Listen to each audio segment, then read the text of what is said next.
What's up, everybody? Frank here, along with, say your name. This is Matt. Hello, guys. Hi. And we're bitching about movies. Special edition. That was great. We didn't discuss that, but I enjoyed it. Yeah, it just came to me. It's cool. If you guys like list, we're going to do our top 10 films of 2017. Yeah. Asterisks, I should say, because we didn't see everything. No, there's still quite a few movies from this past year that I haven't seen. Like, you keep telling me Brigsby Bear is real good, and I feel like that's the kind of movie that would make it onto my top 10 if I had seen it. Might be on my list. And also, I don't know how you feel, but for me, this year's been like, my top 10 has been more fluid than ever. I had to go through a top 30 and kind of shuffle things around, and really from like 5 to 30, it's really tight. It's really close. So here's my theory on that. We both got Movie Pass this year. You much earlier than me. Yeah. Saw a lot of movies in theaters this year, right? Not every theater-going experience is amazing or great. Sometimes you can go see a good movie, but something about the experience sours it. Sometimes it's better on the big screen, and it doesn't hold up on the small screen. I think once you can rewatch a movie at home, it's gonna change. I found myself, there are a couple movies I was like not thrilled about in theaters that I thought I would love that actually wound up being some of my favorites of the year. Okay, yeah, well, and we'll mention that too, because I agree with you. There's some experiences I think were aided by the theatrical experience, because I went back and rewatched some things that I was considering for my top 5 just to get a fresh opinion on them. And some of them moved down just because, I had... And that's kind of a point we bring up a lot in the podcast with, the older releases, too. Is like, you think, like, for example, like Gremlins is a great movie, you enjoyed it, but you don't really remember it. So you always want to get, like, our fresh take on something. Like, right. I think it's more honest that way. Why are the classics the classics? Yeah. Why are people just, like, assuming that these movies that really actually aren't that good... Nostalgia. We don't want things to suck. I mean, I think it's something we can all agree on. When we go to see Star Wars or our favorite series, we don't want it to suck. Yeah. And sometimes we'll avoid watching things because we kind of know. All right, so we'll go back and forth with our top 10s, and as we discussed before the show, if like I say my top 10 and you have it higher, we'll hold off and discuss it on the highest point of the list. Yeah, whoever has it higher up. Yeah. Okay, so I'll start. At number 10, I have Mother, Darren Aronofsky's film with Jennifer Lawrence. So I didn't see this one, but tell me why I should watch it. Okay, I will attempt. I'll start off by saying it's a tough watch, and I don't know if that's a great selling point for the movie, but it is, and I think that's why a lot of people have a negative opinion of it, is that you don't feel good throughout. Like, it's intense. I think the movie's 99% three angles, which is over Jennifer Lawrence's shoulder, behind her head, like following her, or extreme close-up of her face. And because they did that, I feel like you feel her stress, her pain, her paranoia. Like, she's going through torture in this movie, and you're with her, like, in a way that I haven't felt I was with, like, the lead of a movie ever. It's very well shot, well acted. I got to mention Javier Bardem's in it. Darren Aronofsky doesn't usually make very accessible films. I think, The Wrestler and Black Swan, for that reason, kind of threw people off. Like, a lot of people love that movie, and I'm kind of surprised that this one didn't get similar accolades and acceptance. Maybe just because it was even more upsetting and uncomfortable. I think, uncomfortable would be the best way to describe it, man. But especially the last third of that movie just goes a crazy direction. And I love when people, especially very talented people, just fucking go for it. And he does in this movie. And I thought Jennifer Lawrence was incredible. And that kind of cemented her stance for me as, like, one of the best working actresses, or just actors in general right now. So you, earlier this year... we're doing our retrospective stuff. I'd be remiss if we didn't mention a few previous episodes of Bitching About Movies. Yeah. You did an Darren Aronofsky. God, we're going to do that every fucking time we try to say something. Yeah. Darren Aronofsky podcast. How does this one measure up to some of his other movies? Because he's definitely a, like, love him or hate him kind of director. I'm kind of lukewarm, I guess. I mean, I guess I just contradicted myself, but I like The Fountain. I like The Wrestler a lot, for sure. But that's also one of his more, like, narratively powerful films. Yeah, the one thing I said about The Wrestler is, like, at the end of the movie, I felt like, hey, maybe he's a guy I could get a beer with. Yeah. If that makes sense. Like, he might be a guy I could talk about. I mean, he did a movie about wrestlers. As far as, like... Accessibility, it's somewhere in between The Fountain and Black Swan. It's like maybe a little bit more towards the Fountain side, if that makes sense. Because I think The Fountain's like one of the harder ones for people to grasp or to like explain what it is to sell it to your friend. Yeah. But as far as favorites, man, I'm excited to rewatch it again. It's a movie that I really want to hear people's opinions of. And I'm in the mindset that if a film can make you feel dread, it's like Requiem for a Dream, which is another movie of his. I think it's a great movie. You feel absolutely disgusted after watching it. And I bought it on DVD, and I never watched it again because I just couldn't get myself up for it after I knew what it was. This isn't as bad, I don't feel like. But you know, I guess a similar feeling. It makes you feel uncomfortable in different ways than Requiem for a Dream did. Yeah. But yeah, I just think that's what it was trying to do. So when the movie's effective in what it was trying to do, I award it based on that, not if you know, if it made me feel bad. Like I'm not going to like discount a movie or you know. So yeah, I think everyone should watch it, man, because it's interesting. What that movie can do, what it can make you feel. And I feel like it's gonna very, very soon, because I know it's already out as of now. I feel like it's gonna be on like HBO or something coming up here soon. So when that happens, I'll watch it for sure. I'm interested to see what you said. What did you have at number 10? So my number 10, I did War for the Planet of the Apes as my number 10. I love this series. I was looking forward to it, and for the most part, this movie didn't disappoint me. Not super into the very, very, very end of the movie. I don't know, it felt a little rushed at points. And granted, this is one of the films that I've only seen once because I haven't added it to the collection yet. Plan on it. Yeah, I picked up a copy on sale. I had it number 11, so just to briefly mention that. It's an honorable mention. Real close. So yeah, we're in the same mindset. It's a gorgeous movie. It's like, it's one of the few trilogies that I think gets progressively better with each one, because like this one's just a little bit better than Dawn of the Planet of the Apes for me, and then before that Rise of the Planet of the Apes is good, but we rewatched those recently too. I think we did an episode about those earlier in the year. We did. And I mean, I like them all, but I do think that they get better. I like the Western influence in the newest one, some of the landscape scenery, just the way the journey is filmed in that movie of Caesar getting to like following this human, you know. Yeah. And those CGI monkeys, man, like, or CGI apes, they are fantastic characters. I really like felt their pain and struggle and pulled for them in a way that I rarely pull for even like human characters. So it was interesting to see what side you pick. I think for me personally, at first view, it might have been guilty of my personal hype. I don't know how you felt about it, because we were really excited for this movie. Like, we love the first two, and you know, my imagination just ran wild on how great this movie could be.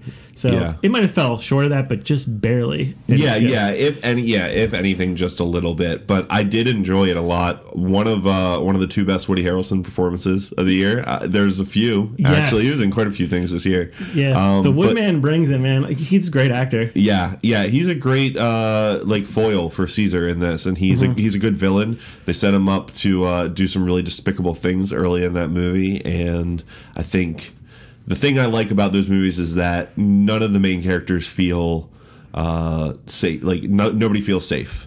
Yeah, it's not like Caesar. So there are all these like Western influences in the movie, and a lot of like John Wayne movies. My problem with those is that everybody feels too safe when you're with John Wayne. It's the James Bond thing. Yeah. Like of course the main character's not. Yeah, but I don't feel like there's that illusion in this movie. Like, it feels like something bad can happen at any point. And you want to talk, you know, you said Mother is a movie about like feeling dread and kind of despair and feeling some bad vibes during it. These Planet of the Apes movies, they're not for kids. They definitely struggle. Caesar struggles with some pretty dark stuff in this last movie, and it's an interesting character, man. I think Caesar's one of the more interesting characters in movies, whatever genre. Yeah, I agree. Yeah, he's really they've really fleshed him out really well. He's you know, multi-dimensional for sure. Like, it's an understatement. Yeah, he's a great character. Yeah. Cool, man. I'm glad you brought that up, because I didn't want to just gloss over it as just a you know, honorable mention. But there's so much, like I said, so much this year. Number 9, I have a feeling this is going to be on your list. I don't feel home in this world anymore. Yes, I had a little bit higher though. Okay. So do we want to hold off on talking about it? Yeah, we will hold off on talking about it. We'll go to your number 9. Cool. So my number 9, Get Out. Okay. This was higher up early in the year because this was an early release. It just, for me, there were so many things that I was anticipating that I would like that I ended up really liking that just kept bumping it down. But I wanted it to be on the top 10 because I think it's a really, really important movie. Yeah, I have it on mine, so I guess we'll hold off. Oh, yeah, shit. We're volleying back and forth, but agreed. You should have just cut me off. It's okay. We're talking about it pretty soon. Okay. So I have on my number 8, I don't know if you watched this film. It's a documentary, Mommy, Dead and Dearest. No, I've not even heard of this. Have you? You haven't even heard of this? Okay. Maybe. I mean, vaguely sounds familiar. So it's a crime documentary. It was on HBO Go, or it's on HBO Go now. It was produced by HBO. It kind of holds a spot that probably was reserved for like Lady Bird, but it got pushed down just because it's the most disturbing movie I watched all year, and I feel like in my top 10 I have to have the most disturbing movie. More so than Mother. Yes. This is true life. It's a documentary about the murder of Dee Dee Blanchard, and her daughter Gypsy Rose is explored, and you deal with the Munchausen syndrome. It's a mother that is like unhealthily attached to her daughter, and I've seen people like this in real life. Like, they exist. Like, working in retail, I've seen people that have these complicated relationships, usually with a single parent, and like, it's, you know what I'm talking about? You have people like this where like like the lines are blurred between friend and like and the sibling parent relationship. And this one is really, really disturbing and really well edited. There's a lot of stuff in there, and I could see how this documentary could have ended up being exploitive, but I didn't feel like it was. You got this murder case, and you have this character, well, I mean, a real person, the young girl Gypsy Rose, and you don't know how old she is. Like, throughout the film, it's really weird, and you find out it gives me chills, the whole fucking story and the way it's unleashed. And for people that were a fan of Making a Murderer, you'll enjoy this. It's just like a 90-minute documentary though, but it's something you want to give some time at the end of the day to watch something afterwards, like maybe episode of BoJack or something to cheer yourself up. A palate cleanser for sure. But yeah, I wanted to add a documentary on there, and I ended up have a couple. Actually, I have another one. But yeah, if you're real life, and if you're listening to podcasts, there's a chance you listen to true crime podcasts because they're the dominating genre. Yeah. So for those people, I think you'll eat this shit up, and it's, like I said, the most disturbing thing I watched this year. Wow. Yeah. Wow. Mommy, Dead and Dearest. I don't know if I'm gonna do that. Yeah, I just want to put out there. It's directed by Erin Lee Carr. I've never heard of before, but it was fantastic. She's done Thought Crimes was another thing she produced. All right, man. What's your number 8? Number 8 is It, and you can't spell 8 without it. Okay. And you can't make a bad joke without doing what you just did. Do you have this on your top 10? Honorable mention. It's in the teens for me. Okay. I feel like I watched it twice, and almost everything I watched twice went down a little bit. Yeah. It was a great theatrical experience. It was. Yeah. It really was. And I think because I've only seen it once in theaters, that's probably why it's up as high as it is. That being said, I don't think I've ever liked a Stephen King adaptation this much. I really enjoyed it. It wasn't like fake scary. It wasn't like Hot Topic scary, you know what I mean? Where it's like grotesque or just for grotesque sake. It wasn't torture porn. Yeah, it wasn't torture porn. That was probably my biggest fear, was that it was going to turn into something like The Ring or Saw and just be like violent for violence sake. But it had really great characters, tons of heart, which they got out of the source material, which I'm not going to touch for various reasons. Yeah. But it's like really, really, really strong coffee, right? Put through the world's best coffee filter. Interesting. And you just get like nice, good coffee. I say as I drink coffee. That was a really bad metaphor. It's a commercial for coffee. But I think Stephen King needs to be, taken down a peg. Yeah. And if people can translate his work, and we've seen a couple good ones this year. You recently saw Gerald's Game, right? Yes. I liked that one a lot too. So I hated the last 15 minutes of that film. Yeah, but that's for another podcast. Yeah. I want to shout out Rich D'Elia. And who's that guy? What's he do? He's a casting director for this film. I was looking him up as you were talking because he struck fucking gold in the child actor field. He also did Dallas Buyers Club and The Help, so he knows what he's doing. Okay. But yeah, I mean, I said this when we first talked about it. Like, finding like great child actors is so difficult, and when you nail it, man, it's something magical. Because I just loved the thing I loved about it was like those heroes, man, like those kids, like they faced their fears in an extreme way and they took them head on. They're like my favorite group of heroes all year. Yeah. And one of the scenes from this is in a nominee for the BITCHIES later on. Yes. for best scene in a movie. For me, this also scratched the itch that unfortunately Stranger Things later on kind of like disappointed me on. I know we disagree. We disagree on that, but this is, the stakes are high. The kids don't feel like, no one's too safe. That's my problem with a lot of movies this year and a lot of TV shows, is that sometimes characters just seem too safe. Stakes aren't high enough. Definitely. I mean, the first victim in the movie sets the stakes. Like you just don't know who's going to go. Yeah, absolutely. It's odd, I think, for me to have a horror movie on a top 10 for me, but really not for me. Really, see, horror's never been my go-to. Lately, I feel like in the last 4 to 5 years, there's been a lot of really, really good indie horror movies that are now leaking. Like the talent from those movies is leaking its way into the mainstream horror movies, like It, and we're gonna see shitty horror movies still, right? Like Truth or Dare is coming out. Blumhouse, yeah. Blumhouse. I say Blumhouse. I mean, now that they can put a poster that says "From the producers of Insidious" and get out, it's over. Yeah, but it's cool. I mean, we complain about not enough of the mid-level movies, so someone figured it out, and cheers to them, man. Some of them are going to be good, and I'd rather see 12 B horror movies come out and 2 of them be good than 12 huge, big budget blockbusters with the same ratio. For whatever reason. The last thing I want to say about it, man, the quick way to say it, to describe this movie is like, people go, oh, this movie reminds me of my childhood. It reminds me of my childhood and all the fears I had when you heard a bump in the night or you thought you saw something. They really nailed that. They captured that feeling. I felt like a kid watching that movie, and that's something that people say about Spielberg movies in a really good way. And this is very akin, this owes a lot of service to Spielberg-esque kind of movies. Made me feel like a kid again in a terrifying way. Agreed. Number 7, I have the aforementioned Get Out. I agree with you, man. It was a victim of its release date. It was number 1 for me for it held number 1 the longest of any film of the year.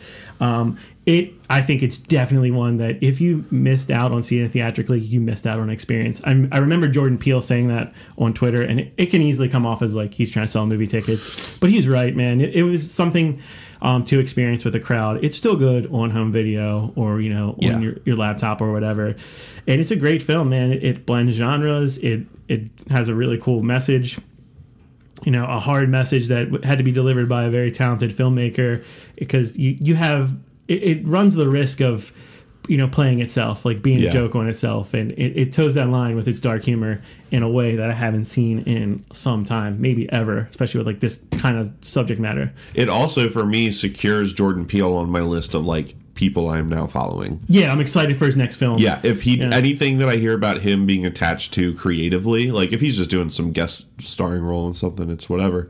But anything that he's putting out creatively, I'm interested in. I want to know about. I'm in.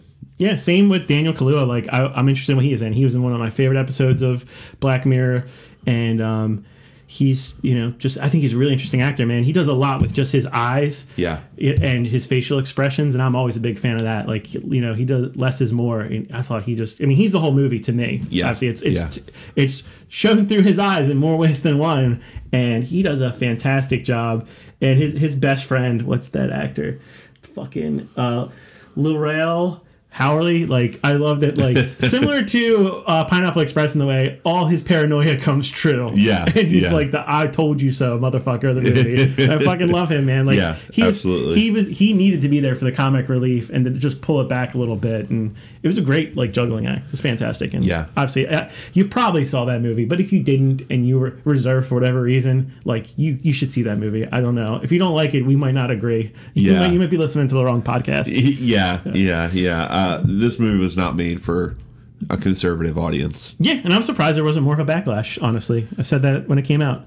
What you got for number 7? My number 7 is the aforementioned I Don't Feel at Home in This World Anymore. Okay. Netflix, probably best movie, like Netflix original. Yeah. Yeah. Yeah, and there's been more and more and more of them this year. I thought The Babysitter was going to be better than it was, and it wasn't. I agree. I saw that on some people's top 10. I was like, whoa. Okay. Yeah. They've put out a lot of movies that you'd think were going to be good. We were excited for The Polka King, and I haven't watched it yet, but reviews of that have been pretty not good. But this movie was just like satisfying from beginning to end, and in a really ironic way, because it's a movie about like terrible things happening to people that don't deserve them, and then the ramifications of that. Yeah, I liked it. I like people in out of their element stories, and this was definitely one of those. It's a vindication story without feeling... I don't know. Struggle for the words. Yeah, I mean, it's interesting. First time directing... The directing debut for Macon Blair, a guy that likes some of our tweets, so we'll call him a friend of the podcast. He seems like a cool dude.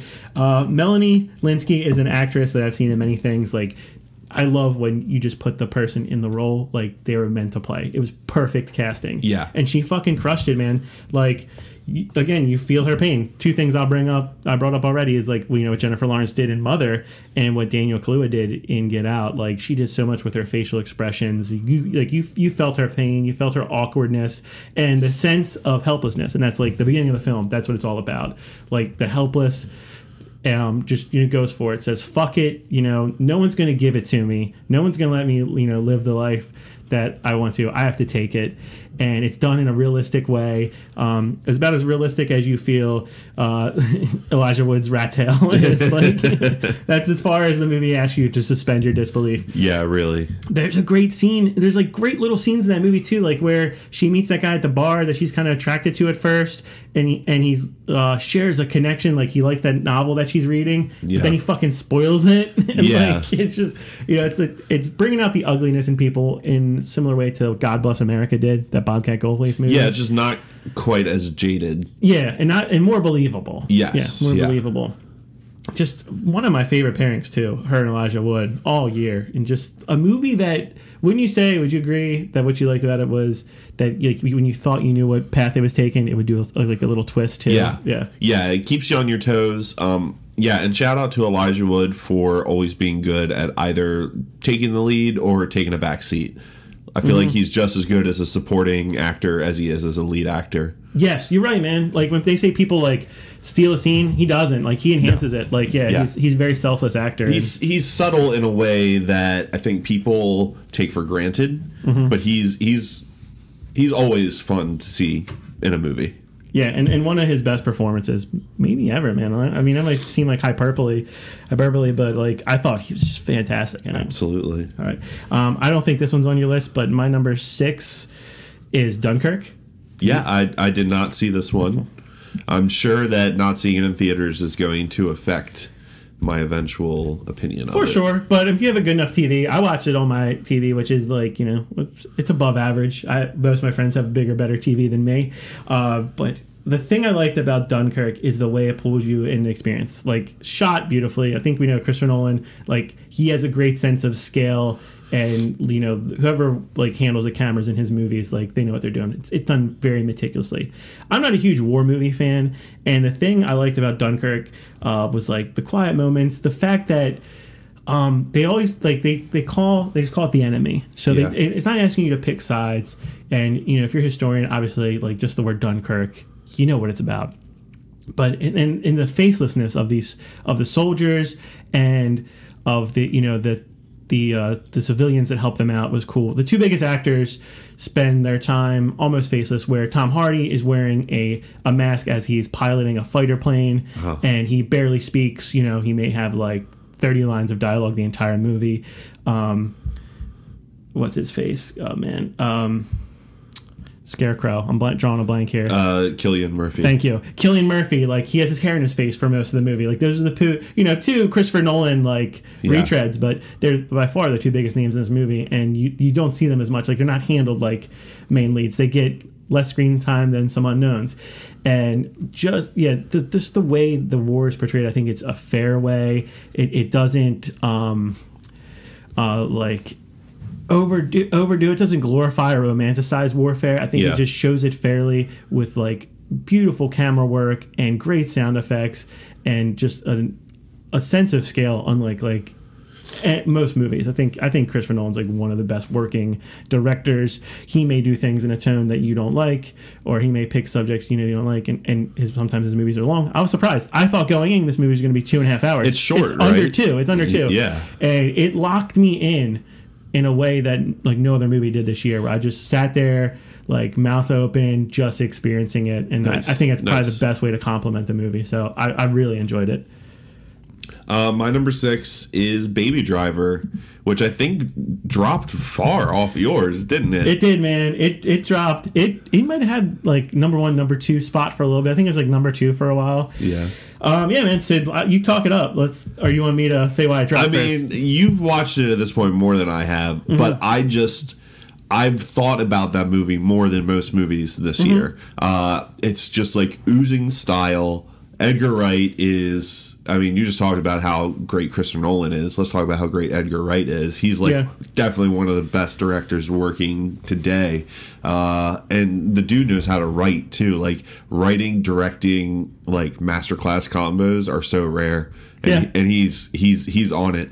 As much as I love Chris Nolan movies, a lot of his stuff relies on great visuals. Sometimes his scripts are a little But no, man, this movie's. I love Baby Driver. I love the performances in it. I think they sell the charm of the movie, putting John Hamm in there and having him go through some different character development, like ups and downs, worked for me. Dude, the soundtrack, it's made an impact on me. It's opened up some doors to music that I wouldn't have listened to otherwise, and that's what movie soundtracks do, man. That's a lost art. I remember picking up a movie soundtrack for like a Tarantino film and discovering new bands. That was always fun. Yeah, it's a lost thing. So that to me adds to the overall experience of the movie itself, and it that's, I guess some people might call that shallow. I don't know. It's on my list for that reason, among others. Part of it makes me think that I put it's like last of my honorable mentions, to bookend my honorable mentions, to just make a point about how close the honorable mentions were to making like number 10. Analogy I would make for Baby Driver is, say your favorite band, especially if you're like a fan of punk, like they move up to a major label and they make an album and it just feels too slickly produced. Have you experienced that? It's just like too tight, like something was lost in the sound. That's how I would compare Baby Driver, where like it is a step up for him in production and scale, but it lacked like the heart of all previous Edgar Wright movies, and it came off of World's End, which I feel like was his most personal and specific and filled with heart movie. Like it felt like that had the most Edgar Wright in it of all his movies, where he felt like comfortable. And I wonder if Baby Driver was like similar to what Rivers Cuomo said about like his second album. Like he kind of felt embarrassed. Like it's like, maybe he felt embarrassed that album was too personal. I don't know what he felt, but I think Baby Driver is a good sign for the future of Edgar Wright movies, and I like it. I'm not trashing it. It's just, I don't know, it's just missing something for me. No, once I watch it again, we'll talk. But okay. I do think this movie stands out above other ones this year. Can we watch it because Kevin Spacey's in it? Are we allowed to? It was the first movie that I watched with Kevin Spacey in it after that, so that might have affected me. I don't, that's fair. That could be unfair to Baby Driver. Because the movie's kind to him. The movie definitely sets him up as he's a piece of shit, but even like his last few scenes in the movie, like he kind of redeems himself, right? He doesn't, he's not treated poorly in that movie, really. I mean, he's killed off Spoiler alert. Yeah, but, I mean, it's not that movie's job to do that. You know? Exactly. All right, my number 5, my second documentary. This one, man, is just a special movie to me. Jim and Andy, The Great Beyond, featuring a very special, contractually obligated mention of Tony Clifton. I'm a huge Andy Kaufman fan. Like, the first book I read out of school, the first book that I read by choice was an Andy Kaufman biography. So that's where I'm coming from.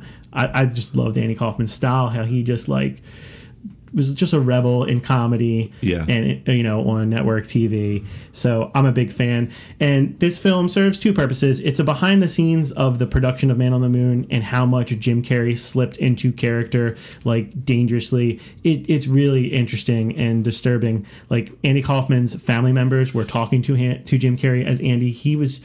It's like method acting to the extreme. He was, and he was a fucking handful for Milos Forman, who's like a world-class director. Like, the guy's got some pull, and he's like begging, like he's at the mercy of this morphed, you know, Jim Carrey morphed into Andy Kaufman character. And then when he's Tony Clifton, he's like the, you know, the epitome of asshole. I don't know if you're familiar with these characters. Tony Clifton for sure. He's a piece of work, man. Yeah, and Jim Carrey nails it. He's the perfect guy to play this. And the second part of it, this movie serves as the documentary on the life of Jim Carrey, an actor who's disappeared from the limelight, and for me personally was one of the biggest actors of me growing up, from adolescence to adulthood. Same. And you kind of forget how great he was and how he made these roles in very simplistic comedies, like larger than life, and just made them his own. And like movies like Liar Liar, you know, Dumb and Dumber, The Mask, that, you know, they would have been just probably trash without him. And then what he brought to stuff like The Truman Show and Eternal Sunshine of the Spotless Mind. And Jim Carrey talks about how how each movie choice was like specific to a time in his life and what it meant to him and what he took out of the movie and what he gave, like his heart and soul was taken out into those roles. So it's very interesting. You know, he's very open. You know, some people just will dismiss him as like, you know, he's lost it. He's out there. And then a good companion piece, if you have Netflix and you're watching this, is pop on his episode of Comedians in Cars, Getting Coffee, whatever the fuck that's called. Maybe watch that first. That'll be a warm up. But yeah, it was fantastic, man. And I know James Franco, that was his favorite movie of the year. And he said he related to it like similar to how he related to Tommy Wiseau's character in The Room. It just touched him. So it made me feel like good that, you know, I wasn't way off because that I have this high on my list. It just struck a chord with me, man. I just loved it. I had a great experience watching this documentary. Cool. Yeah. At number 5, I had Spider-Man Homecoming. Oh, honorable mention. Yeah, a lot of good superhero movies this year, man. A lot of good ones. I'm saving the rewatch of this for closer to Infinity War because we're trying to do the movie a week, Marvel movie every week to get to. We're running a little behind, but it's okay. You'll get there. We'll get there. I trust you. I have faith. If nothing else, I'm definitely going to watch Guardians and Guardians 2 back to back. Yeah. No, I really liked this movie, man. Teared up at the very first opening scene with the orchestral score of the 60s Spider-Man theme. Like, Spider-Man just means a lot to me. And this movie, while not my favorite Spider-Man movie, Spider-Man 2, I think is still the best one. Okay. I like adult Peter Parker stories. Him being in high school kind of kills it for me a little bit, but they get the character right with the spin that they're going on. Yeah, for sure. And I feel like if they want more people to grow up with Spider-Man the way you described it, this is the movie to do that, to get a new generation into Spider-Man. Yeah, and I'm fine with them starting from scratch again. Like, you know, that was one of the complaints a lot of people had was like, oh my God, it's the third fucking reboot of Spider-Man movies. A lot working against it. A lot working against this movie. But, man, it works. It's so good. Michael Keaton doing a role he was destined to play. Absolutely. And what's my number one complaint about superhero movies? The villain sucks. The villain's fantastic in this. Yeah. And Spider-Man, I mean, I've always had the opinion that in Marvel, at least, Spider-Man has the best villains. And some of these movies have not done those villains well. Looking at you, Andrew Garfield. Those movies are not good. He's not the villain. Looking at you, Jamie Foxx. Yeah. But the reason I like Spider-Man 2 so much is because Alfred Molina as Doc Ock in that movie is so fucking good. Yes.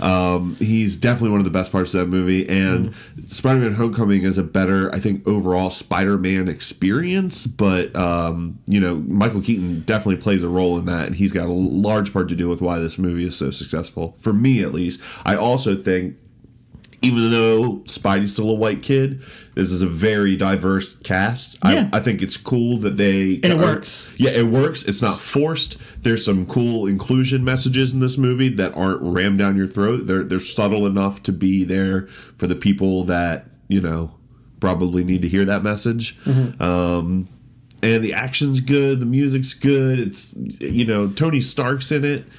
Spider-Man's hanging out with Iron Man the whole movie.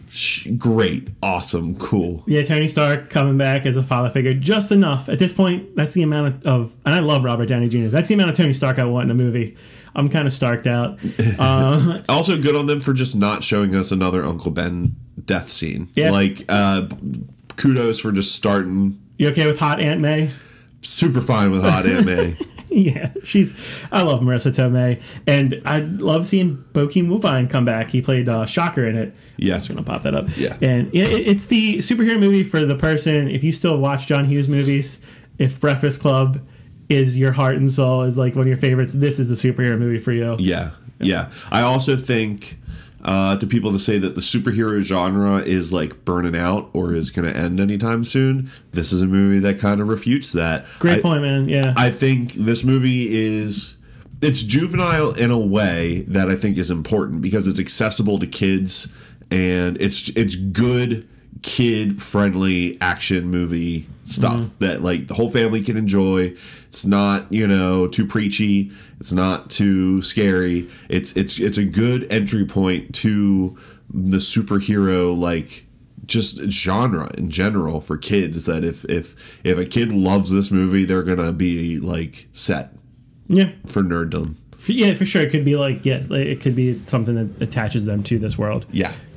Good point. It will be beloved, probably. And I think the first descriptive word that comes to mind when I think of Spider-Man is fresh, and we thought that this is a big risk. Everything was against it. Yeah. Number 4 for me, Blade Runner 2049. So this is one of the ones I missed this year. I'm scared. I'm going to be bored as fuck by this movie. This is the movie where I realized the little bubble I've created on Twitter of my Twitter's basically film Twitter now because I host this podcast. I thought this was going to be the biggest movie of the year because everyone was so fucking pumped for it, and it lived up to the hype. It's this huge dystopian, do we need another dystopian sci-fi movie? Maybe not, but I'll take Blade Runner 2049, man. What it does with the Chosen One storyline is fucking amazing. Ryan Gosling, I love the guy, man. He's one of my favorite actors now. He did it last year with La La Land. He did it this year in this movie. 2 of the most heartbreaking scenes I've seen in the past 24 months are Ryan Gosling scenes. Wow. Yeah. And they just, the look, the feel of this movie, it just nails atmosphere unlike any other movie. I think it surpasses Dunkirk just because it's a little more challenging, I feel like. And it has a lot working against it. It's from a heralded sci-fi classic that was a commercial flop, and this kind of bombed, I guess, technically too. It didn't make a shitload of money. And I think it's still playing in IMAX. It's getting a rerun in IMAX and 3D. Okay. Definitely see it in a theater if you have a chance, but I'll be rewatching it at home soon. It's just, I just love it, man. The journey that Ryan Gosling's character takes you on is gorgeous and thought-provoking, and the way he makes you feel, he holds your hand throughout the movie and makes you feel what he feels is cool. It's fantastic, man. I don't know. It's hard to describe. I want to see it. I do. Yeah. I feel like not seeing it in theaters is going to, if I can't get around to that, that's going to hurt. Some people might feel like it fucks with you. There's a part where it really fucks with you, and you get emotionally attached to this storyline, and it kind of breaks your heart a little bit. So you might, if that's going to be the reason why you don't like a movie, then we're going to disagree. But just watch it. Okay. It's awesome. All right. What you got at number 4? Number 4 for me was 3 Billboards Outside Ebbing, Missouri. Okay. Do you have this on? Is this anywhere on your list? It's honorable mention. Really? Yeah, it is. I fucking loved this movie, man. I know. I think it's the most divisive movie amongst people that talk about movies the way we do. Yeah. Because a lot of someone said it's kind of like Birdman and La La Land, where a lot of people are saying it's their film of the year, and because so many people have it so high on their list, that the detractors are getting louder and more aggressive. I think it's great, man. One of the things that I want in a movie more than anything is characters that I give a shit about, and this movie is filled with them. Even the ones that I didn't think I gave a shit about, I end up giving a shit about every single character in this movie. I think it's like what the Coen brothers were 10, 15, 20 years ago, but more. Yeah, Martin McDonagh is definitely going for a Coen Brothers feel, and he brings Frances McDormand along the way. But it feels more timely to now. This feels like a necessary movie for 2017. There's a lot of Trump votes in the cast and the characters. Yes. In that town, yeah. Yeah. I just had an issue with the way the film resolved itself. It's on my list, so anything that's in my honorable mentions, like there's a lot of movies I liked that didn't make my top 30. This made my top 30, so I really liked it. I would watch it again. I think I told you I just had an issue with the way that like police violence is just thrown in our face every day. I just don't like the way the movie was resolved at the end, and some of it felt like just try hard, like. I don't know, some gratuitous language and violence, but I mean, I'm not saying I'm not against those things. Yeah. I watch a lot of gratuitously violent movies, and I name my podcast "Bitching About Movies." So I think we need to do a podcast on this dude and do In Bruges, Seven Psychopaths. I like these movies. Yeah. We need to do rewatches of those and see how these all kind of fit together. I probably need to rewatch. I thoroughly enjoyed it. It's just. The rankings are really tight for me, and it's two of my favorite performances. So my opinion on this, I understand, is confusing. There's a lot of. I will say this: there's a lot of plot to Three Billboards. There's a lot of things that happen in it, and it just kind of it paces itself well, but it goes very quickly from like one kind of thread to another, and it jumps around. I do think that this would have been. If this was a miniseries on Netflix, Stars, HBO, whatever, it would be a phenomenal miniseries. Yeah. People would be crazy about it if this shit was on like HBO. And people are crazy about it. I'm crazy about this movie.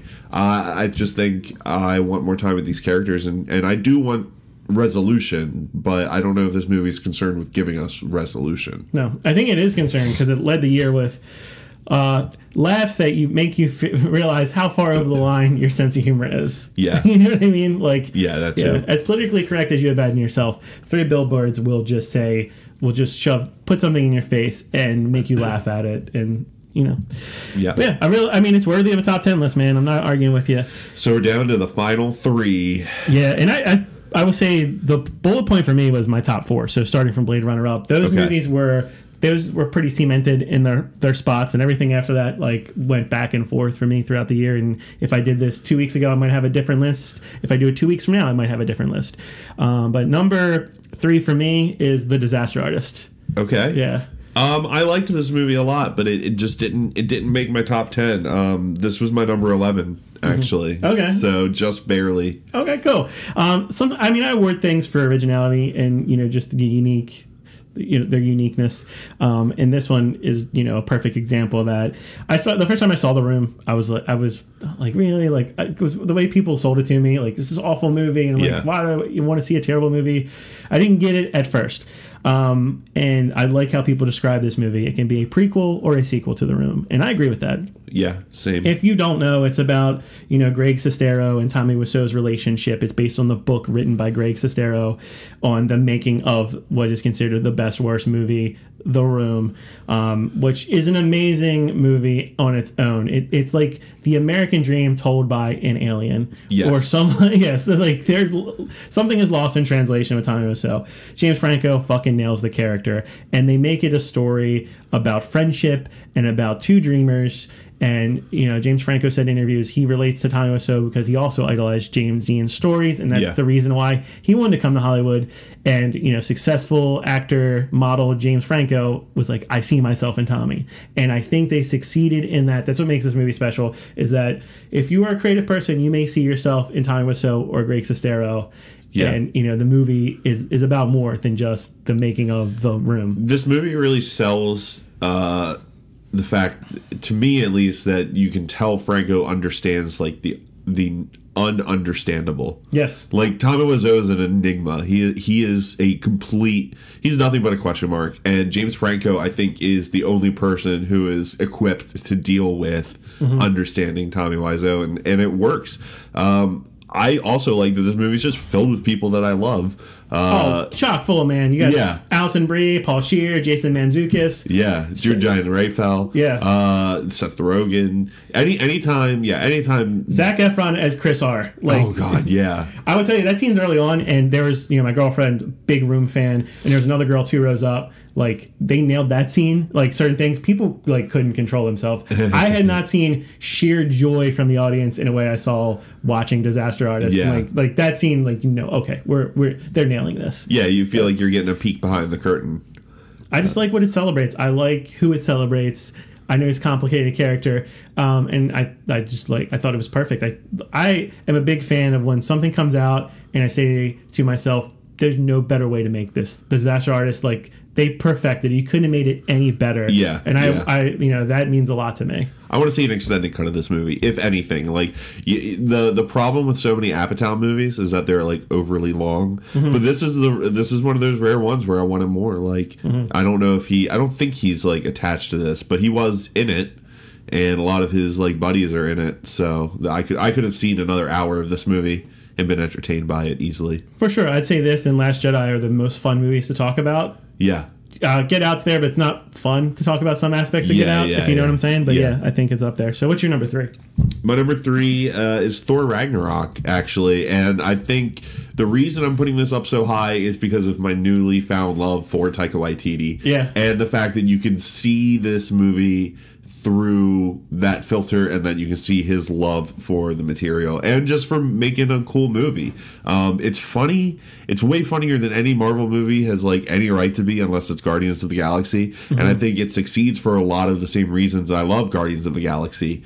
Believable characters, ironically believable characters, because Thor and Hulk have probably been 2 of the most like underutilized in these movies. Yeah, and it makes them the stars, man. Like they're given some development that they previously had been denied.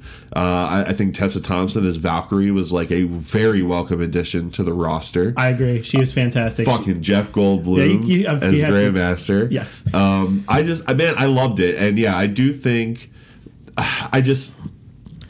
the way I feel about this movie is the feeling that I think I have been denied by not having an Edgar Wright Ant-Man. Like, the anticipation that I felt before finding out that Edgar Wright was taken off of Ant-Man for an Edgar Wright Ant-Man movie, like, this is how I would have felt if that movie existed. But instead, I got Thor Ragnarok by Taika Waititi, and I am glad I live in this universe where this thing happened, because this movie's fucking awesome. It's a lot of fun. One of the most fun movie experiences I had all year. It's on my honorable mentions just because it's missing a key ingredient. That's something that I'm going to mention shortly. Yep. And I think it's kind of telling that you mentioned all your favorite performances, but Cate Blanchett is not mentioned, because that's the part of the story that to me is lacking, is the why do I care? I didn't care about this whole planet of people. I just didn't care about what happened to them. It was a fun storyline, but I just didn't care in a way that even movies like Spider-Man and made me feel about the villain. I thought the villain, like, they didn't give her a just storyline. I thought she was great. Like, she fucking fit in. She gave it her all. I love Cate Blanchett, and I thought she is fantastic. Like, this fucking sassy, like, cutthroat villain. Great character. I understand why you would have that complaint. Mm-hmm. I do. It might be the most rewatchable, and one of the great achievements of this year is Taika Waititi getting me to give a shit about Thor, which is like such a dull entry in those Avengers solo projects for me. It was like the least interesting Avenger became the most interesting Avenger. Yeah, absolutely. Also, props to Taika Waititi for playing Korg in this movie. Probably one of my favorite performances of the year, easily. I believe it was nominated for a Bitchie in such a small role. It was, yeah. So that's. I mean, it's a good pick, and I like that our lists are a little different. We get to talk about more movies this way. Yeah. Number 2.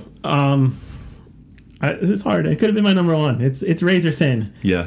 Brigsby Bear, man. Brigsby Bear, directed by Dave McCary, written and starring Kyle Mooney in one of my favorite performances of the year. Brigsby Bear is I'll tell you what the trailer tells you, because it changes. Like, there's some surprises in Brigsby Bear. Brigsby Bear Adventures is a children's TV show produced for an audience of 1. James, when the show ends, James' life changes forever. James is played by Kyle Mooney, and he sets out to finish the story. So, way too old for cartoon age Kyle Mooney is like obsessed with this like cheesy 80s learning, like educational adventure show, Brigsby Bear. I don't want to tell you what happens because I came in pretty blind on this, and that's the way to go. I also purchased this movie blindly, and it was the best $15 I may have spent all year. Nice. Kyle Mooney is fucking perfect in this movie. My eyes are open to him now. I'm not a huge SNL viewer.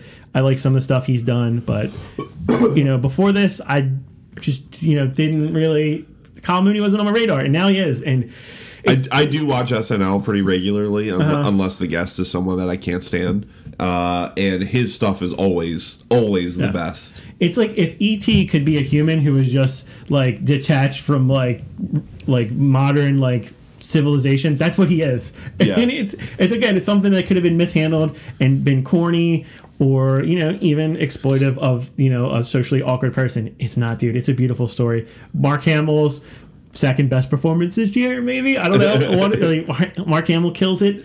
I will say this. Greg Kinnear comes back. He's fucking where he goes in this movie. It's one of the most enjoyable experiences. Obviously, it's number 2 for me. It's just a special movie, man. It's so unique. Yeah. It's different and original. It's fantastic. It's everything I want in a new movie when I press play or go to the theater. On the list of movies from 2017 that I haven't seen, this is the top of the list. Mm-hmm. Mostly because of your enthusiasm for it, honestly. Yeah. But I do feel like it's exactly my kind of indie comedy. We talked about it earlier in the year. We looked at the trailer and we were like, "Oh, this looks fun." Yeah. So we should just move along to number 1, because I think your number 1 might also be my number 2. Oh, really? Yeah. You're probably right. Maybe right. Do you want to talk that first, or do you want me to give my number 1 and get that out of the way? Yeah, you can do your number 1. Okay, so my number 1 for the year was Logan. Okay, and a lot of people's number 1. I fucking love this movie. It's the Wolverine movie. Everyone wanted it. Yeah. We got it. We did it. We did it, guys. Wolverine fans, we did it. We got the one we wanted. Well, James Mangold did it, but yeah. He did it. No, dude, this movie... Boy, does he hate superhero movies, though. Have you ever listened to him talk about superhero movies? No. He shits all over them. It's fine with me. Yeah. It's fine. Sometimes... You better bring it, and he did. Sometimes shit on him. You need a critical eye on a genre to really make something special happen, and I think he did. Mm-hmm. Telling me that doesn't surprise me. Mm-hmm. If you were to tell me the dude that made Logan hates superhero movies, that would not surprise me at all.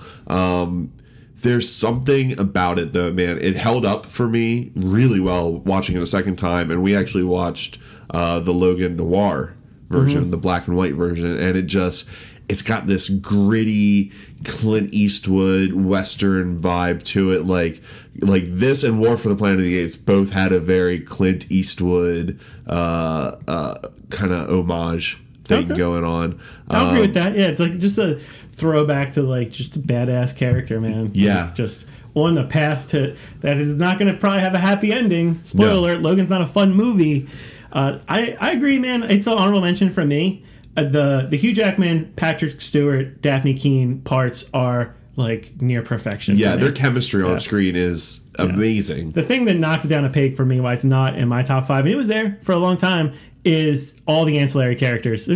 I argue there's some bad acting in there. If they could have nailed those additional roles, the supporting roles a little better, I think it would have pushed it up for me. But I'm a picky asshole, so don't listen to me. For me, it's number 1 because I don't think we're going to get a superhero movie like this again, at least for a while. There could be nominated for Academy Awards. Yeah, definitely that. Also, Hugh Jackman is a legacy at this point. He is Logan, and he has played this character for so long that this is the same level of payoff that I'm thinking Avengers 3 and 4 hopefully will have, because Hugh Jackman's been playing Wolverine longer than the MCU's been around in less movies, all in all, but he's played this character for so long, man. And this is, I'm going to assume, the last time we're going to see him play this character. And it is such a fitting and perfect end that I feel like we were spoiled. There's no conceivable reason a superhero movie could have been this good. Yeah, it's a unique thing that they let him be Wolverine through all these movies too. Yeah, it's a special thing for sure. Yeah, and it does. It had it had the benefit of, you know, all those movies, like just giving you a clear example, a clear definition of what those characters were, played by Patrick Stewart and Hugh Jackman. Yeah. And then this played off of that. So I thought, you know, as much as he hates those superhero movies, the stark contrast of those movies and this, it's aided by the previous movies in a way. Yeah. Which is great. Okay, let's get to number one, man. I don't have to defend it so much to you because it's your number two, but a lot of people give me shit. I know it's not like a cool pick, but it's Guardians of the Galaxy Volume 2 for me. And it was really, really, really close for me. I will say that. I love Guardians 2. The only reason I gave Logan number one is just because it did something. It did something special, and Guardians did like more of the same. But the same was really good. Yeah, man. James Gunn, I think, just delivered another perfect superhero movie, and another just did the huge cast. My argument for this is, like, when Raiders of the Lost Ark comes out, there might have been a cool independent movie that year, but you give it to Raiders of the Lost Ark. Yeah. That's what it is for me. I've said many times before, Guardians of the Galaxy gives me the feeling that I assume people have with Star Wars movies that I didn't have. I like those movies. I just didn't have the connection. I do with Guardians of the Galaxy. So this is my number one. Fuck you if you don't like it. You can have your number one. Yeah, I agree. I agree with you wholeheartedly on the Star Wars analogy. Yeah, it was the most fun I had at the movie theater. It entertained me, and I should have prefaced my list. Every one of these movies entertained me in a way and also made me feel something, like emotionally disturbed me, brought me joy, you know, made me sad, made me cry. This movie did all those but disturb me. It did not disturb me, but just the depth of the characters and the strength in every single storyline in this movie, I would argue, like, was done well. And it's a tough feat, man. Watch those Avengers movies again.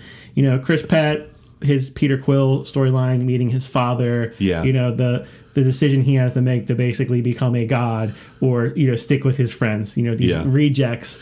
You also get the Gamora and Nebula sister thing, which, like, some really great conversations in a superhero movie of this caliber between women. I fucking love Nebula. Yeah, real great. Yeah, you know, Rocket Raccoon's realization, you know, through Yondu, like, who he is and who they are, and just Yondu, the fact that Michael Rooker's character was one of the most emotional storylines. You know, that the funeral at the end of the movie is one of my favorite scenes, and chokes me up every time.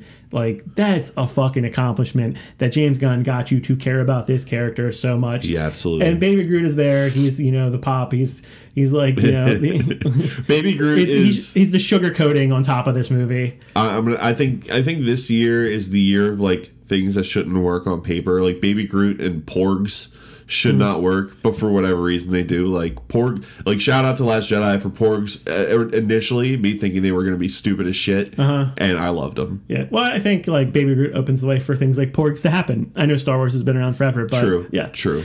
Yeah, man, I loved, you know, Nebula's character. I loved, you know, Ego, Kurt Russell, man. He's like the uncle, the dad we all wanted, and so of course he would play. He was the perfect person to cast too. Just a visually stunning movie, the best looking movie of the year, I would argue. Oh yeah. And the depth of characters, the fact that even, like, Krangling, like, you know, played by Sean Gunn, with, like, the growth of his character from 2 movies, is, like, there's something you don't see. Like, so much is packed in, like, in these movies, that it's the most rewatchable, the most fun, my comfort movie of the year. Yeah, the best looking, and it also, like, there's so much going on in this movie, but it's balanced so well. Yeah.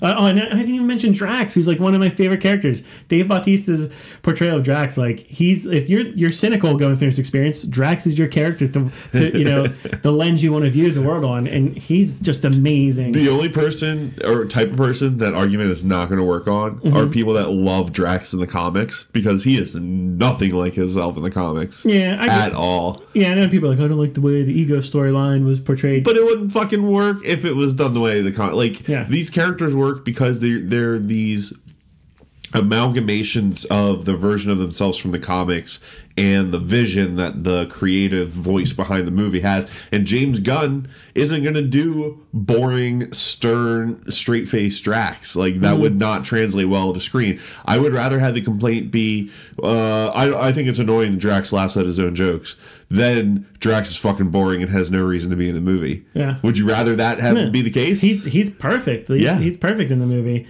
I am, man, and I just this movie gives you faith in big budget. Like, this movie is a product, but like, because you had James Gunn, this labor of love, a great piece of art, like heartfelt labor of love came out of this, and it still can be a $400 million movie that you can't escape, through commercials and marketing. I also think there's an obvious common theme, but an even deeper one with my top three. So being Logan, Guardians 2, and Thor Ragnarok. I see one theme. Well, they're all superhero movies. They're all comic book movies. They're all Marvel. Yeah. But they're also Marvel movies that had a very specific creative voice behind the direction. Spider-Man: Homecoming, while good, isn't in the top three because it felt more like a studio production. It felt like a group effort, which is great. Like, I'm sure a lot of talented people went in and making that movie, but I don't remember the guy's name that made it. Yeah, I really don't. But I think those other three are so specifically productions of a auteur. I mean, to use a hefty word, I don't know. You can feel that their fingerprints all over the project. And all three of those movies made a fuck ton of money. All three of those movies ended up on at least my top 10, probably lots of other people's top 10s. Logan's being talked about for Academy Awards. It makes me think that these studios are finally going to like shape up and give these movies to people that want to fucking make them, to the point where we're never going to have the disappointment of losing Edgar Wright on Ant-Man again. Like, that's a disappointment to a fan base, and it's not profitable to disappoint your fan base. So I'm hoping that this is the dawn of a brighter day for superhero movies, and that we can keep them going for 10, 15, 20, 30 years, however long. Just keep fucking making them. To some people, that sounds horrific. But yeah, for the near future, superhero movies aren't going anywhere. They just take up a huge spot on the landscape of films. And I think that's what made this year a great year, in my opinion, is that you had dozens of interesting, like, mid-level and indie low-budget projects, but a lot of hits on the big-budget stuff that's just going to be there every year. Any other shout-outs, honorable mentions for movies from this year? Ones that we didn't talk about, The Big Sick. I thought that was probably the best romantic comedy of the year. Raw, the French horror movie, one of the most disturbing and best horror movies of the year. The Shape of Water, Guillermo del Toro's, I just talked about a podcast ago. Adult fantasy movie, adult fairy tale movie. Yeah, you and I have the same opinion on that one, I think. And Lady Bird, which pretty much perfected the coming of age young woman story. I thought it was fantastic. I previewed it or reviewed it in an earlier episode, but similar to Brigsby Bear, Dave Made a Maze. Really great indie comedy that I think slipped under the radar for people this year and is definitely worth watching. I will watch it. The less you know about it going in, the better. Star Wars, it did finally see Star Wars. Obviously, we talked about it a little bit.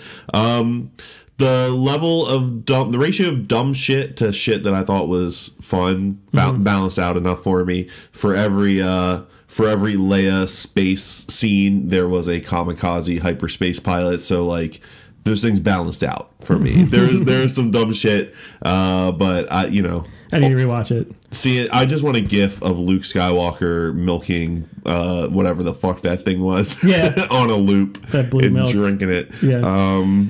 I liked that. I've recently watched definitely another one that slipped under the radar, Life.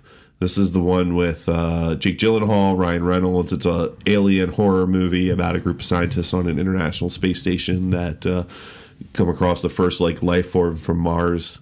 And it has a lot of kind of dumb horror movie tropes in it. It also has a very unmarketable title. It's just called Life. It's kind of boring, I think. It'd be a cool way to secretly sneak a Venom movie out there that you didn't know was a Venom movie. It would have worked, actually. And without there's something I want to say about this movie, but it would be a spoiler. So we'll talk about it another time. But it is really, really frightening.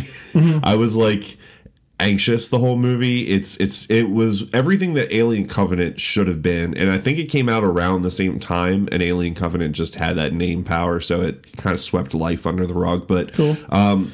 Don't let the mediocre reviews fool you. Life was really good. It had an interesting cast. You sure it's not in your top 10? You're talking about it more than I mean, I liked it, but it's not as good as something like It or Get Out. But it's one of the more recent movies I've seen, and it did impress me more than I anticipated it. So. Coco, best animation. I didn't see Coco. Okay. That's definitely, that's one of the ones that I missed.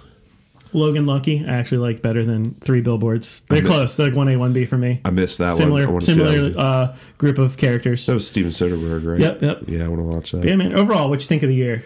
I thought it was a strong year for movies. Good year to start a movie podcast, huh? Yeah, good year to do that. Good year for Movie Pass. Yeah. I'm excited to have that going into 2018 and have a full year of Movie Pass, seeing whatever movies strike my fancy.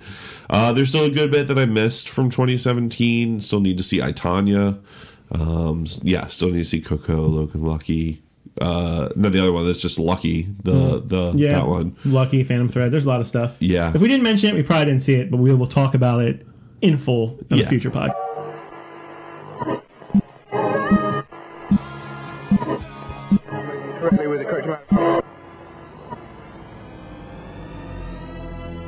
And now for our feature presentation. Anything about? Yeah. Hello and welcome. We're back. We're back. The first annual Bitchies. Yes. Yeah, which is our award show. We're going to start off with the first award. And I didn't award anyone in this. This is the thing we hated most. I didn't think it would be right to rank these things, especially because of the wide range of things we hated, things we hate that are film related. Well, first I want to know, because this is all a mystery to me. You just asked me for some nominees and I sent them to you. Yes. So what was your process for doing these? What's the criteria for the Bitchies? Thank you for putting the brakes on this and having me explain the criteria. Everyone that hosted or was on the podcast got a vote. I did weigh the votes based on appearances, but not in a way where my pick won automatically. Okay. So yeah, there was some formula. I could draw it out on the board for you, but it's like a Good Will Hunting type thing. So, okay. Yeah. All right. Yeah. I'll just trust you. Trust me. Did it right. Trust me. Yeah. I was tempted to be like, you guys are all stupid. My pick should win, but I didn't do that. You got to trust me here. So I didn't think it'd be right to award the singular thing that we hated the most. But here's what we had. Here's what all the hosts and guest hosts of Bitching About Movies put. The sexual abuse in Hollywood, obviously. Yeah. We don't cover that much because we're not that podcast. But yeah, obviously. But we're aware of it, and I think it disgusts us all probably equally. The dark shit cloud that just reigned above, like, our joy of movies and things. And then the other bullshit too, like people like Matt Damon, like is saying not all men. So many foots in mouths this year. Yeah. God, he could have gave like a footy like away to like the biggest foot in the mouth of the year. But yeah, that's like, obviously you can't avoid. That's the elephant in the room. Yeah, absolutely. The Emoji Movie. So it's like a nice transition. The existence of the Emoji Movie. Yeah, I didn't even see this movie, but just the fact that it exists is pretty awful. Related to the first topic in a way, Mel Gibson being allowed to act. I like that someone's admitted that. Yeah? Yeah, Mel just... Yeah, he was just in a big Will Ferrell holiday movie. Daddy's Home, yeah. And it was swept under the rug. Mm-hmm. Justice League and DC's handling of the DC universe.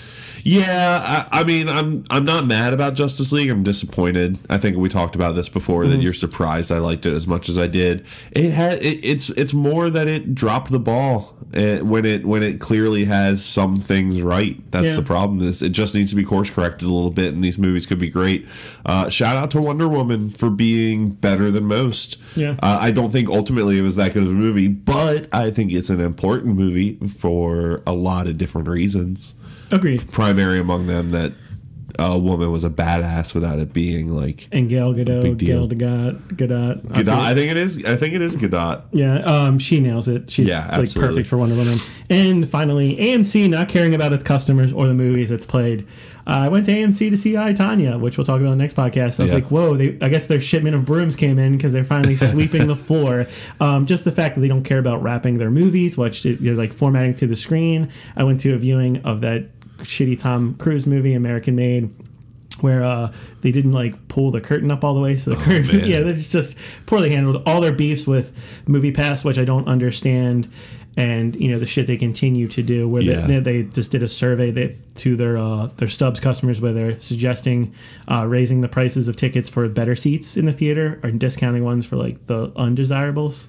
So, I just think they are They can't read the room. They're just like tone deaf on what's going on. Yeah, I did not submit that as a complaint, but that's only because I don't go to AMC anymore. I didn't go to a single AMC in 2017. I'm not going to go to a single one in 2018 unless it is literally the only place playing a movie that I have to see. I will not go to AMC. Like, I just can't fucking stand being in there. Yeah, geographically for me, they're necessary evil, unfortunately. Yeah. Next category, TV streaming show of the year. The nominees are Rick and Morty season 3. Oh yeah. Yeah, like I know the online just atmosphere for Rick and Morty has changed a lot this year. The community's become a little toxic, but I think it's going to pull itself back. Fargo season 3. Yeah, real good. Yeah, You're the Worst season 4, and BoJack Horseman season 4. All really great. Yeah, good year. We got 2 animations in there, and then 2, live action. The winner is Fargo season 3. Nice. Yeah. Okay. Yeah. And I agree with this pick. I think it was the best acted. The ending could throw some people off. I liked it. I thought that it was, just about faith and goodwill versus, just taking advantage of people. Yeah. Some great performances in it. And, like I said with Fargo, you can just watch season 3 first if you want. I still think season 2 is the greatest season of television in this decade. It is really, really great. Yeah. The fact that, coming off that Fargo season 3 still entertained us, made us feel things, and just the display of good versus evil in the slippery slope. One goes down when they adjust their morals for gain. It's great. Yeah. But yeah, You're the Worst. I'll mention that. I thought it was a great comeback season. I was not the biggest fan of season 3. I was worried about the direction.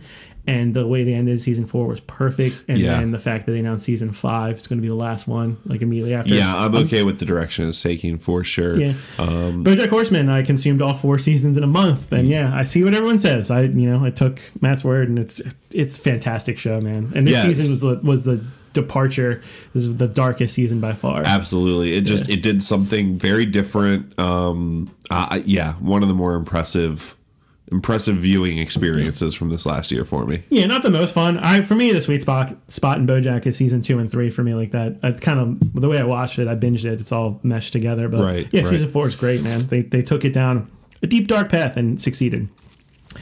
Next category, supporting actor. We combined, genders in our, so you run the risk of, looking like chauvinists, but we intended to just put them all together in one category because I think that's fair. Men, women, other, dogs, they all the same thing. Yeah. Leading and supporting. That's how it should be broken down. So our nominees, Daphne Keane for Logan. Jared Leto got in there for Blade Runner 2049. Interesting. Sam Rockwell for 3 Billboards Across Ebbing, Missouri. This is best supporting, right? Yeah, best supporting. Okay. And Elijah Ward for I Don't Feel Home in This World Anymore. And you want to talk about them before we reveal? Yeah, Daphne Keane. Really impressive outing for her. She was a badass in that movie. You said Jared Leto, Sam Rockwell. Yeah, I didn't see that, but Sam Rockwell. He's surprising in that movie. He takes a lot of twists and turns. Yes. He definitely he goes in different directions. Like if you GPS where he went, where his character went, it probably went the furthest. Yeah. And we talked about Elijah Wood earlier in the podcast during our top 10. The winner is Daphne Keane. Logan. Nice. Yeah. Cool. Yes. So Logan takes home a bitchy, and I'm excited to see what she can do in the future. Can she transition like that? Then lose the name, Chloe Moretz Grace. Yeah, can she transition? I think Chloe Moretz Grace is going through that right now. Yeah. No, I think she'll. I mean, she's a kid. She can do whatever she wants. She's still young. But no, I think it's impressive that she beat out a bunch of adults who've been doing this for a long time. All right, up next, bless you, holy shit, scene of the year, which I don't think a lot of people do, but we'd like to talk about our favorite scenes. We have the Thor fight scene on the bridge, the great soundtrack. Like the final scene of that? Yes. Okay. Ryan Gosling on the steps, we'll call it, his realization scene. You don't get too spoiler with these, but his final scene in Blade Runner 2049. Okay. Baby Groot dancing, Yondu's funeral, spoiler alert, And the fight scene in it with Richie's speech, it's where he picks up the Probably bat. my favorite line of any movie of the year. Yeah, all these were great scenes. Anything you want to discuss before we reveal our winner? Baby Groot dancing to ELO. It just that was my favorite thing in a movie this year. As much, even though Logan was my number one, like Baby Groot dancing to Mr. Blue Sky, which is one of my favorite songs. Pure joy. Did you see the scene of James Gunn explaining how the dance goes, step by step? That right there is why Guardians of the Galaxy is part of why Guardians of the Galaxy is my number one film. That's why that movie's so great, because he had choreographed the whole dance himself. Who does that? To detail, that? That being said, the scene of the year is actually Ryan Gosling's realization. His scene, really? Call it Ryan Gosling on the steps. Yeah. Okay. Which they got multiple votes, and if we did it last year, Ryan Gosling's scene in La La Land would have been my favorite scene, where he's playing the piano at the end. Okay. Did you see that movie? No, I did not. Okay, so technically back to back, I agree with this pick, and I would have gave it to him last year. Cool. So we got two left. We got actor lead of the year. Our nominees are Daniel Kaluuya from Get Out, Hugh Jackman from Logan, Okay. Frances McDormand from 3 Billboards, Melanie Linsky from I Don't Feel at Home in This World Anymore, Jennifer Lawrence from Mother. Gee, I wonder who nominated that. And James Franco from The Disaster Artist. This is really tight, man. There was tiebreaker scenarios in this. That's why there's so many nominees. And do you want to talk about it before we reveal? Hugh Jackman was good. I feel Are you like looking? Because I no. Hugh Jackman was good. I feel like if he gets it, it's because it was a legacy performance. That's why I would give it. For me, it comes down between him and Frances McDormand. Her performance was so fucking good. She didn't even carry that movie, because that movie was good for me across the board. But her character stayed with me. Yeah. My influence was definitely Jennifer Lawrence. I think she's the best right now. I think she brings so much, man. And I think much like Natalie Portman before Black Swan, sometimes they discount people based on their good looks. They're beautiful. Same for James Franco. I think he no one else could play Tommy Wiseau the way he did. So credit there. The winner though is Frances McDormand for 3 Billboards. Nice. Yeah. So and as we were doing this, I was watching the Globes as I was tabulating these. We're pretty close, so we're not too far off. I don't know if that should make us feel good or bad, but I mean, I like that we put these up before there was any major award shows. So, yeah. Our last and our biggest award, arguably, is Film of the Year.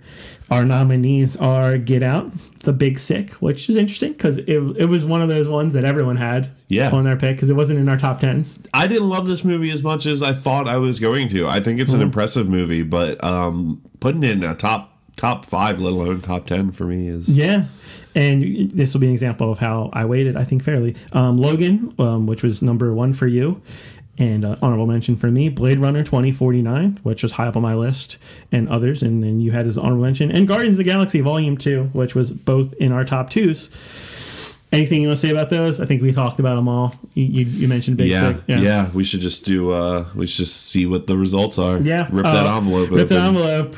I know. Should do this big thing. If I did that, I would say, Guardians of the Galaxy, come up here. Hold on. Here's the envelope. The winner is actually Logan. Is it? Yeah. Is the nice. Film of the year. Gets the bitchy for a Film of the year's Logan. I picked it, I guess. I mean, that was my number 1. And it wasn't mine, but everyone else kind of agreed with you, so we awarded it. So it was like the year of the Logan. They got a lot of nominees for us. Yeah, and come home with 2 bitchies, supporting actor and Film of the Year, man. I will admit too, I think the reason Logan succeeds as much as it does, it is a good movie on its own merit. If you saw that before seeing any other Hugh Jackman, let's say I had just read Decades of Wolverine comics but had never seen an X-Men movie, you just watched Logan, that was a good Wolverine movie, that was a good superhero movie, but a lot of the reason this movie succeeds is because of the history of Hugh Jackman as Wolverine, and the expectations being lowered by the movies he was in, right?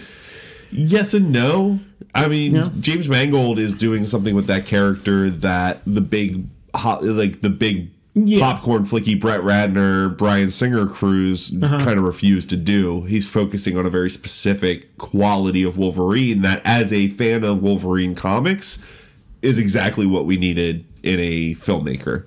somebody to recognize the pain and the sorrow inside of Logan and the rage inside of him. Like the Berserker scene alone at the end of that movie where he's all pumped up on mutant growth hormone and slicing and dicing his way through guys, like that's special that we got a snippet of that in a Wolverine movie, like, and it's so picture perfect, iconic. It took like 2 decades to build up, like a lesson to the DC with the Batman versus Superman, like what they try to accomplish in one movie. It's just not going to happen. It's not going to mean enough. If I had to pick my number one movie for 2018, like let's say we're fast forwarding a year from now, I'm pretty confident it's going to be Infinity War.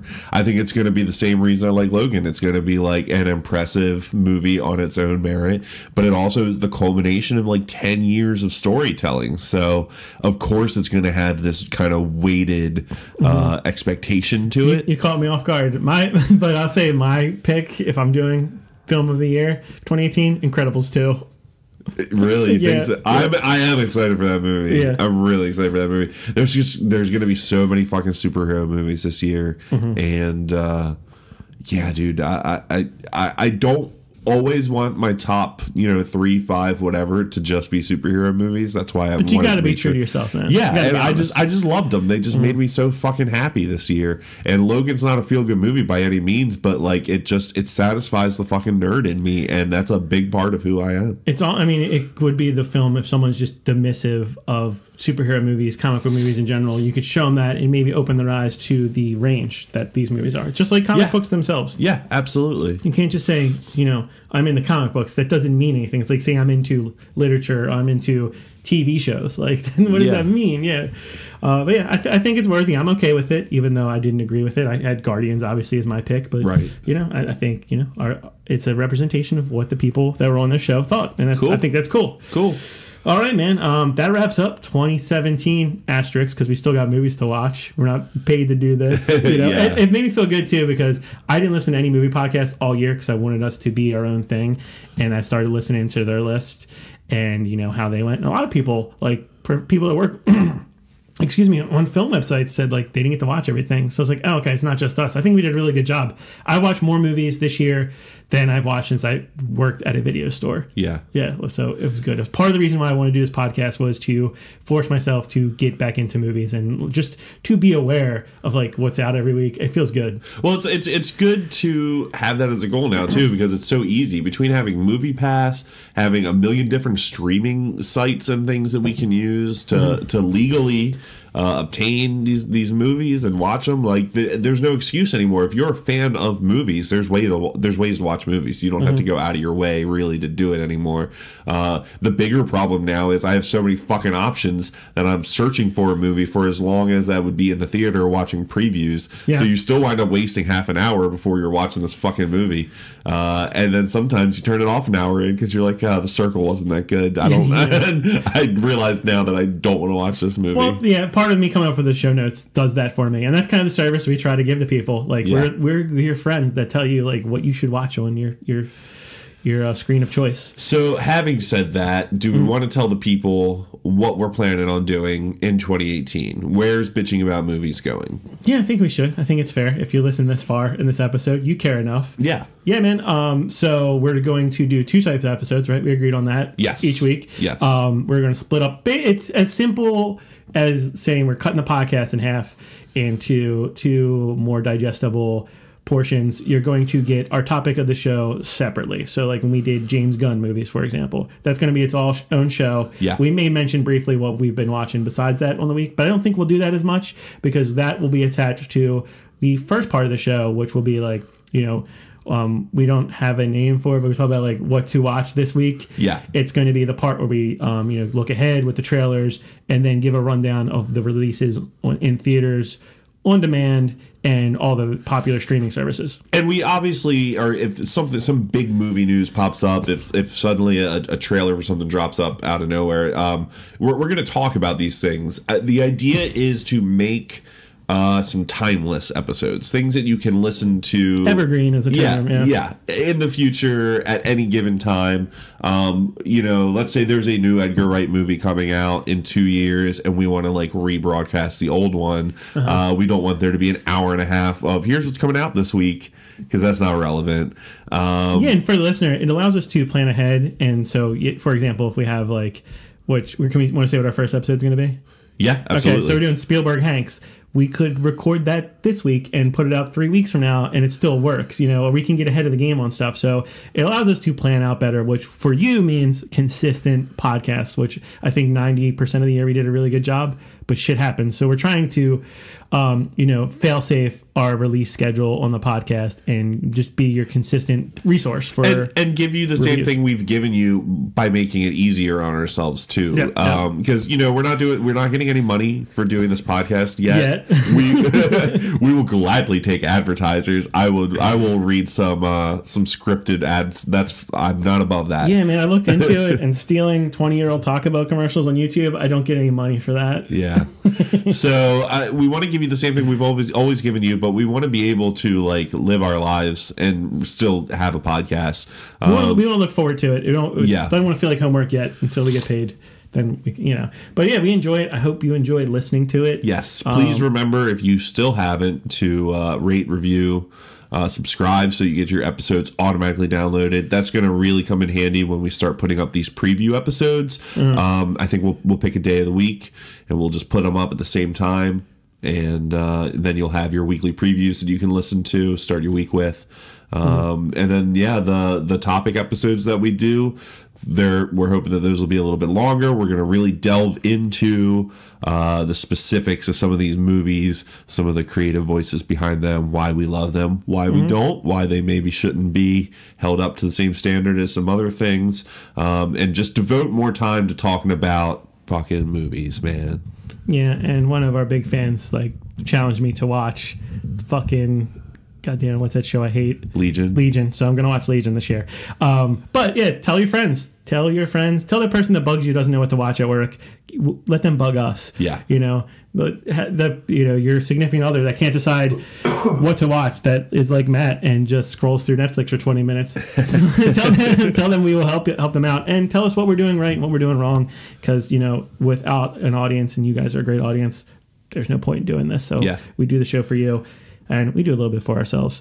That being said, thanks for, being along for the ride for this journey. Anything else you want to talk about? Not that I can think of. No, I think it's been a good 2017. Thank you guys for listening. Thank you to everyone that did do the rating and reviewing thing. It means a lot. Yeah. Go to bed. Yeah, we'll see you next time. Whenever life gets you down, Mrs. Brown, and things seem hard or tough, and people are stupid, obnoxious or daft, and you feel that you've had